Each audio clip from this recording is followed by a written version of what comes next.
Celia has fallen when getting out of bed in the morning. She is lying on the floor on her back. The staff member examines Celia to check if she's injured. They bring her a pillow and help her to calm down. They've decided to use a mobile floor lift to get Celia up from the floor and back into bed. 2 staff assist in the transfer. They kneel, one on each side of the patient, and they put something soft on the floor to protect their knees. They explain to Celia how the transfer is going to be done. We'd like you to turn onto your right side. Bend your left knee, please, and lift your left leg across your right leg, please, and turn your head towards me. The staff position the sling under Celia. The lower end of the sling should be in line with the level of Celia's coccyx, and the middle line of the sling follows the spine.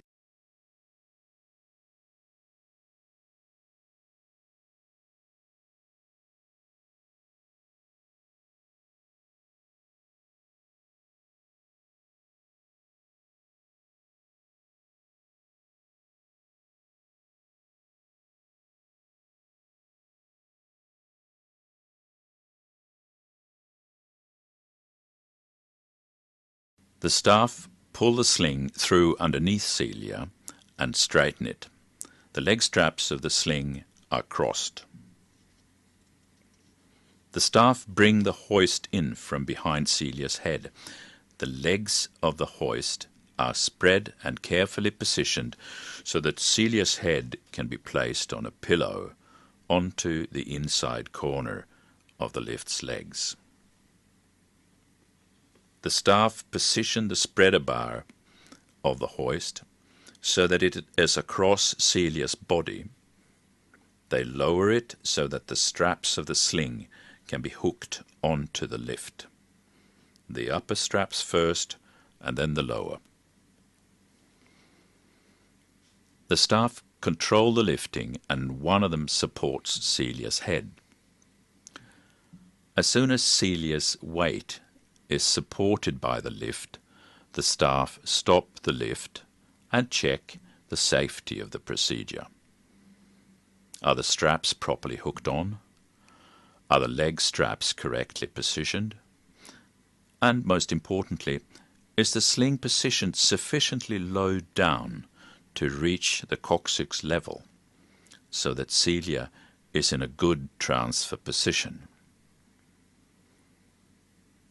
The staff turn Celia so that she faces the lift, taking care not to hit her feet. The hoist is moved over the bed and Celia is lowered so that her back rests onto the raised head end of the bed.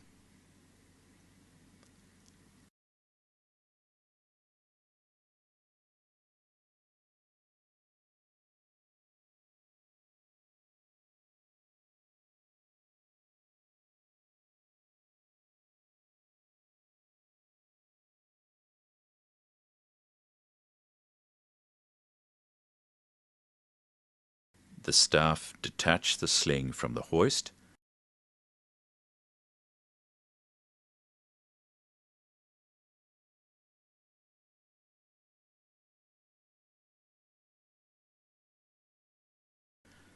and move the hoist out of the way.